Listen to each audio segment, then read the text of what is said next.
Welcome to special analysis. నేను రమా మండవ. ఈరోజు అనాలిసిస్లో భాగంగా మనం తీసుకోబోతున్న టాపిక్ ఏంటంటే, ఈరోజు అనాలిసిస్కి నేను ఒక టైటిల్ పెట్టినాను, అవమానించిన చోటే లోకేష్కు బ్రహ్మరథం పట్టిన కన్నడ ప్రజలు అని చెప్పేసి నేను టైటిల్ పెట్టడం జరిగింది. ఆ అంశం గురించే ఈరోజు మనం మాట్లాడుకునే ప్రయత్నం చేద్దాం. లోకేష్కి గతంలో కర్ణాటక వైపు నుంచి చాలా రకాలుగా అవమానం జరిగింది. అదేంటో కూడా మనం ఈ వీడియోలో డిస్కస్ చేసే ప్రయత్నం చేద్దాం. అయితే లేటెస్ట్గా లోకేష్ కర్ణాటక పర్యటన చేపట్టారు. కొన్ని ఏదైతే అక్కడ ఆవిష్కరణ కార్యక్రమాల్లో పాల్గొనాల్సి ఉంది, ఆయనకి ఆ స్థాయిలో ఆయనకి ఆహ్వానం అందింది కర్ణాటక వైపు నుంచి. ఆయన అక్కడికి వెళ్ళడం జరిగింది. అక్కడ చూసినట్లయితే రాయచూరు జిల్లాలోని సింధనూరు దగ్గరలో ఉన్న హోసల్లి ప్రాంతంలో, హోసల్లి క్యాంప్లో శ్రీకృష్ణదేవరాయల సైనిక్ స్కూల్ ఓపెన్ చేయడం జరిగింది. ఆ ఓపెనింగ్లో కూడా ఆయన పాల్గొన్నారు. అటు కేంద్ర మంత్రులు కుమారస్వామి లాంటి వాళ్ళు కూడా దాంట్లో పాల్గొనడం జరిగింది. సంజయ్ లాంటి వాళ్ళు కూడా పాల్గొన్నారు, రక్షణ శాఖ సహాయ మంత్రి సంజయ్ సేత్. సో అలా పాల్గొన్న తర్వాత లోకేష్ అక్కడ ఉద్దేశించి తనతో ఎవరైతే అక్కడ ర్యాలీ తీస్తూ ఉన్నారో చాలా గ్రాండ్గా నిర్వహించారు ర్యాలీని. కేవలం ఏదైతే టీడీపీ ఫాలోయర్సో లేకపోతే టీడీపీ అభిమానులోనే కాదు, ఆ ర్యాలీలో కన్నడ ప్రజలు కూడా, లోకేష్ అభిమానులు కూడా చాలామంది దాంట్లో పాల్గొన్నారు. చాలా గ్రాండ్ సక్సెస్ చేశారు.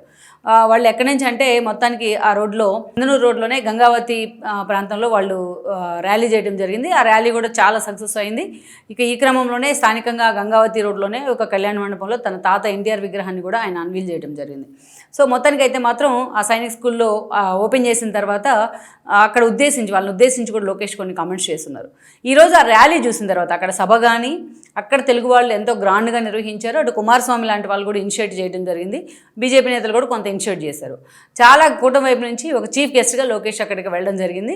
సో అది వెళ్ళడం ఒక ఎత్తు, ఒక ఐటీ శాఖ మంత్రి హోదాలోనో, విద్యాశాఖ మంత్రి హోదాలోనో సైనిక్ స్కూల్ని ఆవిష్కరించడం మరొక ఎత్తు అయితే, అక్కడ జరిగిన విధానం, లోకేష్ ఆ సభలో కానీ అదేవిధంగా ఆ ర్యాలీలో కానీ పాల్గొన్న విధానం మరొక ఎత్తు అనుకోవాలి. ఎంత గ్రాండ్గా అది ఆ ర్యాలీ జరిగిందంటే, ఆ రాయచూరు జిల్లాలో సింధనూరు రోడ్లో చాలా గ్రాండ్గా ర్యాలీ జరిగింది.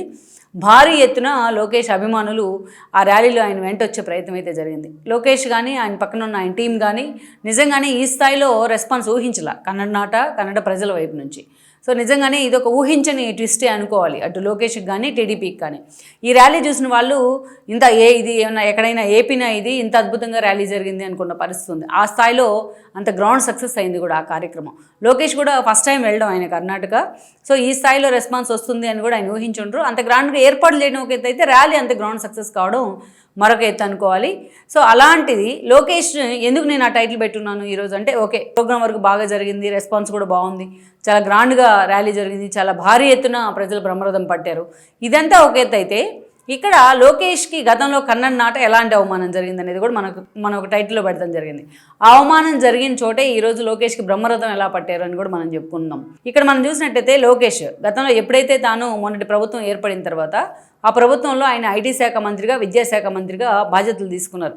చాలామంది లోకేష్ వద్దు, మీరు పార్టీని చూసుకోండి, ప్రభుత్వంలో ఆల్రెడీ ముఖ్యమంత్రిగా మీ తండ్రి ఉన్నప్పుడు మీకు పదవులు వద్దని చాలామంది లోకేష్కి సజెస్ట్ చేసినా, ఈసారి మాత్రం ఆయన ఆ మంత్రి పదవి మీద ఆయన చాలా సీరియస్గా ఫోకస్ పెట్టారు. ఆ పదవి తీసుకున్న తర్వాత ఒక విద్యాశాఖ మంత్రి హోదాలో ఏ స్థాయిలో ఆయన పెర్ఫామ్ చేస్తున్నారో మనం చూసాం. చాలాసార్లు మనం చెప్పుకున్నాం కొన్ని ఆణిముత్యాలు. విద్యాశాఖ మంత్రి హోదాలో ఆయన చేస్తున్న ప్రక్షాళనలో, అటు మొత్తం యూనివర్సిటీలన్నింటినీ కూడా ప్రక్షాళన చేయడం, వీసీలను ఎంతో పర్ఫెక్ట్గా నియమించే ప్రయత్నం చేయడం, ఎక్కడ విద్యార్థులకు నైతిక విలువల దగ్గర నుంచి అనేక అంశాల్లో ఆయన నిర్ణయాలు తీసుకోవడం, డిఎస్సి నోటిఫికేషన్స్ కానీ, జాబ్ క్యాలెండర్ కానీ, ఇవన్నీ కూడా వీటన్నిటిలో ఆఖరికి ఎంత దూరం వెళ్ళారంటే లోకేష్ విద్యార్థి సంఘాల నేతలతో మొన్న భేటీ అయ్యారు. ఆయన మీ రాజకీయాలు విద్యార్థుల దాకా రానివ్వండి, స్టూడెంట్స్ దాకా, నిజంగా వాళ్ళకి ఏమైనా ఇబ్బంది ఉంటే వాటి కోసం మీరు ఫైట్ చేయండి అని కూడా వాళ్ళకి సజెస్ట్ చేసే ప్రయత్నం చేశారు. సో అడుగడుగునా తాను విద్యాశాఖ మంత్రిగా ఎందుకున్నానో దానికి ఒక శాంటిటీ కల్పించాలనే అంశం మీద ఆయన ఫోకస్ పెట్టారనుకుందాం. ఇక ఐటీ మినిస్టర్గా లోకేష్ ఈరోజు దానికి రెట్టింపు పనిచేస్తూ ఉన్నారు. ముందుగా ఆయన టార్గెట్ చేసింది, ఐటీ మినిస్టర్గా ఆయన బాధ్యతలు స్వీకరించిన తర్వాత రాష్ట్రానికి వచ్చే పరిశ్రమల మీద ఆయన ఫోకస్ పెట్టిన తర్వాత ముందుగా లోకేష్ టార్గెట్ చేసింది బెంగళూరుని. ఎందుకంటే అలాంటి అవకాశం వచ్చింది ఆ రోజు టార్గెట్ చేయడానికి. ఎందుకంటే తన రాష్ట్రాన్ని కాపాడుకునే క్రమంలో, తన రాష్ట్రానికి పెట్టుబడులు ఆకర్షించే క్రమంలో పక్క రాష్ట్రం ఎవరైనా ఏదైనా సరే నేను టార్గెట్ చేస్తానన్న విధంగా లోకేష్ టార్గెట్ చేయడం జరిగింది. ఆ రోజు ముందుగా మనం చూస్తే బ్లాక్ బగ్ CEO ఆయన ఫస్ట్ టైం ఆయన ఒక 4 months బ్యాక్ బెంగళూరు రోడ్ల గురించి కామెంట్ చేయడం జరిగింది. రాజాజీ చేస్తే లోకేష్ దానికి ట్వీట్ చేస్తూ, మీ రోడ్లు బాగుండకపోతే, ఎమ్యూనిటీస్ బాగుండకపోతే మీరు ఏపీ వైపు చూడండి అని కోట్ చేశారు. అది జరిగిన కొన్ని రోజులకే స్థానికంగా ఒక జర్నలిస్ట్ కూడా, మీరేమైనా ఉంటే అటు ఉత్తరం వైపు బెంగళూరు బెంగళూరుకి నార్త్ వైపు మీరు అటు వెళ్ళండి, అటు ఏపీ కూడా మిమ్మల్ని వెల్కమ్ చేస్తుందని ఇంకొకటి కమెంట్ పెట్టడం జరిగింది. వీళ్ళంతా కమెంట్ పెట్టింది దేనికంటే ఎమ్యూనిటీస్ బాగలేవు, రోడ్లు బాగలేవు, రోడ్లు అధ్వానంగా ఉన్నాయి బెంగళూరులో, చాలామంది మదన పడతా ఉన్నారు ఐటీ కంపెనీస్ దగ్గర నుంచి అందరూ కూడా. ఆ ఎమ్యూనిటీస్ బాగలేకపోవడం కారణంగా ఆఫీసులకు వెళ్ళడం కూడా లేట్ అవుతూ ఉంది. సో దానికి తోడు ఆ పొల్యూషన్ జనాలను చంపేస్తుంది అని చెప్పేసి వాళ్ళు కొంతమంది ట్వీట్ చేయడం జరిగింది. దానికి లోకేష్ మీకు ఏమాత్రం అవకాశం ఉన్నా ఏపీ మీకు స్వాగతం పలుకుతోంది, వైజాగ్ లాంటి ఒక హెల్దీ సిటీ మీకు స్వాగతం పలుకుతోంది అని చెప్పి ఆయన ట్వీట్ చేస్తే, దీని మీద అటు మనం చూస్తే మల్లికార్జున్ ఖర్గే కొడుకున్నాడు ప్రియాంక ఖర్గే అక్కడ ఐటీ మినిస్టర్గా, అతను ముందుగా మండిపడ్డారు లోకేష్ మీద. ఉప ముఖ్యమంత్రిగా ఉన్న డీకే శివకుమార్ అంతే మండిపడ్డారు. ఇక్కడ మనం చూసి ఇదే సమయంలో బయోకాన్ ఎండి కిరణ్ మజుందార్ షా కూడా అంతే మాట్లాడారు. ఆవిడ నేను నా ఇంటి నుంచి ఆఫీస్కి వెళ్ళాలంటే అక్కడ నన్ను కలవడానికి ప్రతినిధులు వస్తూ ఉంటే వాళ్ళు అరగంటలో జరగాల్సిన మీటింగ్ మాకు 3-4 అవర్స్ పడుతూ ఉంది. సో ఇలా ఎమ్యూనిటీస్ ఇలా ఉంటే ప్రభుత్వం దృష్టి పెట్టకపోతే మేము పునరాలోచిస్తాం మన కంపెనీలు ఎక్కడ పెట్టాలి అనే దాని గురించి అని ఆవిడ మాట్లాడితే, ఆవిడ ఎవరు మీ ఇష్టం వచ్చింది చేసుకోండి, కావాలంటే మీ డబ్బులు పెట్టి రోడ్డు వేయండి అని మాట్లాడారు ఈ డీకే శివకుమార్.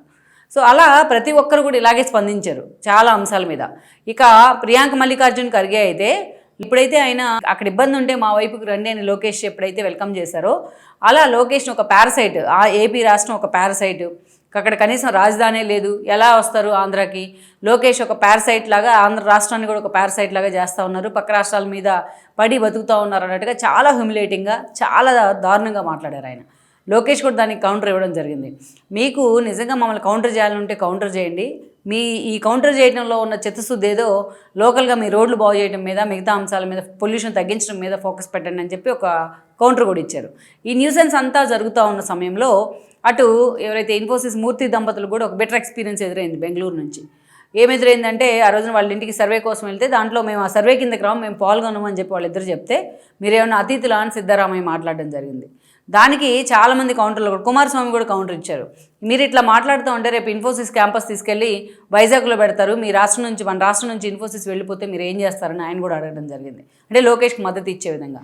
ఈ న్యూసెన్స్ అంతా జరుగుతూ ఉన్న సమయంలోనే గూగుల్ ఏ డేటా సెంటర్ రాష్ట్రానికి వచ్చింది, వైజాగ్కి వచ్చింది. సో వైజాగ్కి ఎందుకు వెళ్ళింది గూగుల్ డేటా సెంటర్ అని చెప్పేసి మొత్తం నేషనల్ మీడియా అంతా కూడా ప్రియాంక మల్లికార్జున్ ఖర్గే వెంట, డీకే శివకుమార్ వెంట పడింది. వాళ్ళు ఏదో తాయిలాలు ఇచ్చి తెచ్చుకున్నారు, అది ఇచ్చి తెచ్చుకున్నారు, మ్యానిపులేట్ చేశారు, అది ఇదని అతను ఏదో దాన్ని సైడ్ ట్రాక్ ఎక్కించే ప్రయత్నం చేసినా దానికి లోకేష్ సమాధానం చెప్పడం జరిగింది, గూగుల్ వైజాగ్ని ఎంచుకుంది అని చెప్పేసి. సో ఈ ఘాటు గుంటూరు మిర్చి ఘాటు బెంగళూరుకు కూడా తగులుతుంది, బెంగళూరు మంత్రులకు కూడా తగులుతుంది అని చెప్పేసి లోకేష్ చాలా స్మార్ట్గా ట్వీట్ చేయడం జరిగింది. సో ఈ చర్చ జరిగింది. అప్పుడు చాలామంది రెండు రకాలుగా చీలిపోయారు. ఆ రోజున ఈ డిబేట్ జరుగుతూ ఉన్న సమయంలో సగం మంది అటు కాంగ్రెస్ ప్రభుత్వానికి, అటు సగం మంది లోకేష్కి మద్దతు ఇస్తూ కూడా అక్కడ డివైడ్ కావడం జరిగింది. యంగర్ జనరేషన్ కానీ చాలామంది యూత్ కానీ లోకేష్ వైపు మద్దతుగా నిలబడ్డారు. ఇక మొత్తం ఏపీ ఐటీ హబ్ కాబోతోంది వైజాగ్ అనే చర్చ కూడా జరిగింది సోషల్ మీడియా వేదికగా. ఇంకొక అటు కాంగ్రెస్ క్యాడర్ అంతా కూడా లోకేష్కి మొత్తం యాంటీగా సోషల్ మీడియా వేదికగా పోస్టులు పెడతాం జరిగింది. అటు డీకే శివకుమార్ దగ్గర నుంచి మిగతా మంత్రులంతా కూడా స్పందించే ప్రయత్నం చేశారు. అలా రెండుగా చీలిపోయింది. లోకేష్ని నిజంగానే పక్క రాష్ట్రాలకు వస్తున్న పరిశ్రమలు లాక్కెళ్తా ఉన్నారంటూ కూడా చాలామంది నెగిటివ్ కామెంట్స్ పెట్టిన సందర్భాలు ఉన్నాయి. అయినా సరే లోకేష్ ఈ విషయంలో ఎక్కడా వెనక్కి తగ్గలేదు, రాక్ సాలిడ్గా కూడా అంతే నిలబడ్డారు. ఆయన పనితనం, ఆయన పనితీరు ఏదైతే గూగుల్ ఏ డేటా సెంటర్ రాష్ట్రానికి రావడం ఏదైతే ఉందో అది మొత్తం బెంగళూరు మొత్తం క్యాబినెట్ మొత్తాన్ని, కాంగ్రెస్ క్యాబినెట్ మొత్తాన్ని కూడా నోరు ముగించేసింది. సో మొత్తానికైతే మాత్రం ఈ పరిణామాల తర్వాత, ఇంత గ్యాప్ తర్వాత లోకేష్ ఈరోజు కన్నడనాటకు వెళ్తే ఆ స్థాయిలో కన్నడిగులు అక్కడ ఆయనకు వెల్కమ్ చెప్పడం అయితే మాత్రం నిజంగానే ఎక్కడైతే తాను అవమానపడ్డారో అక్కడే వాళ్ళ మనసును లోకేష్ ఈరోజు గెలుచుకునే ప్రయత్నం చేశారని మనం చెప్పుకోవచ్చు. Please share, like and subscribe R24 Telugu YouTube channel.